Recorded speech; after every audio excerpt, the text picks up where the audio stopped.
It's made it just simpler to do everything and just enjoy it more. It's a lot easier. It's easier and better. I thought bringing it home was easy. It was heavy, but textbooks are heavier, so. They seem like different students, really. There's a lot more potential, and there's so much more we can do. It makes the student responsible, in a lot of ways, responsible for their learning. There's no more excuses. Helps us combine together, yet it doesn't take as much time as it would without computers. What I go into the classroom with is the understanding that I have more possibilities. I've been able to do some assignments that in the past I couldn't do because I didn't have laptops in my classroom. You don't have to be so dependent on having one shared space. I'm seeing greater student engagement, and I'm seeing greater student achievement through that engagement. During the 2014-15 school year, Andover Public Schools launched the iAndover one-to-one learning initiative.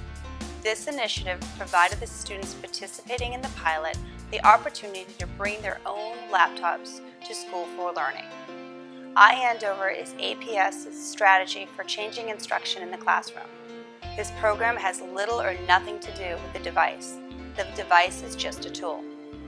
Good teachers are good teachers. When you add technology to it, good teachers become great teachers. The more tools we provide our teachers with, the more collaborative and engaged our students are going to be. They have much more freedom to kind of have more creative process because the kids all have their own devices. We've had access in the past to devices, but never, one-to-one, every student having that device, meaning that every single day, the students are coming in and they have access to their work. I feel like in the classroom, even though it might look like they're all kind of on their own separate machines, it's much more collaborative. I don't see it as a place where kids are sort of nodding out. I think they are more engaged. Because they're creating documents together and they're working on group projects in school and out of school at the same time. Each group of students had a different volcanic eruption. You had to make a newspaper about volcanoes, so it was easier because you could all type at the same time on the same document. And they were able to collaborate together to create a newspaper on their volcanic eruption, which I'd never done before. And it was so seamless because they could share the doc and work within it, and I could monitor it. In the past, they might have had a presentation of a poster and have found some pictures and have found things that are interesting to them from the daily lives of students in another country. This year, when I assigned it, they just ran away with it. From a textbook, you get textbook Spanish, but when you're using the computer and you're using real life things, you hear what they actually sound like and the real speed of them. There was a group that did dance, so we actually saw live footage of a dance competition in Spain. They were able to teach the class how to do some of the steps. They gave the commands for those steps in Spanish. In social studies, we were supposed to do a project on the Industrial Revolution, and we got to choose how we did it. So I chose to do it online, in online timeline, and it was really helpful. It was very easy to put in videos and pictures and text, and plus I could share it with the teacher from my computer. Then I could project it onto the whiteboard, so it was easy to present to. Initially people were afraid, oh, does my laptop always have to be sitting in front of me? It doesn't, and I haven't seen that happen. They're still reading To Kill a Mockingbird in print books, but they are able to then use a Google Doc and collaborate when they're working on an active discussion about To Kill a Mockingbird. In LA, it's really nice because we're reading a book and we get a chapter every day for homework. So he uses Google. There's like multiple choice and we have to pick an answer.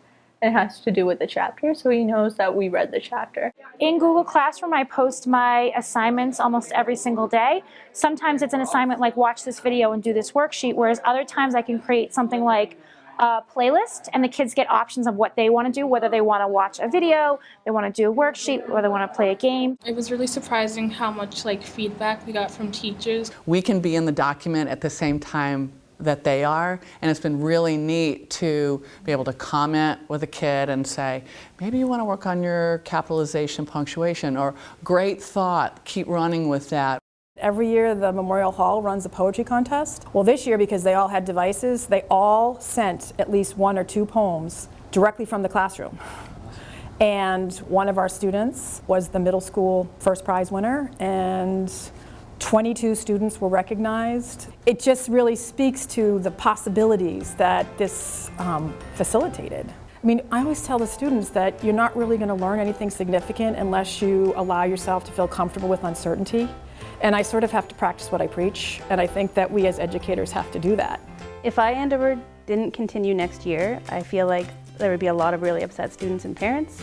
I think there will be some real deficit because we've gone several steps forward, and I think it would be going more steps back. I just think at this point it would be going backwards. It just really put some energy into our teaching. It would be like a culture shock. I think we're so used to it, it's been so seamless, that it would be really hard to go back to what we were doing before. It would definitely roll pretty far backwards, and I think they're all used to it and loving it now. Not only would parents and students be really disappointed, but I think the entire school is banking on this going forward for all grades. I think there is an ownership piece with the students when they have their own devices. They actually do their work now. I have students who weren't doing any of their homework before, and they're actually doing the homework now that it's online. It's given them a way to actually be all over the world while they're in our room. We try to do that in our teaching anyway to keep kids engaged, but I think this is another great tool that I don't think we can really do without anymore.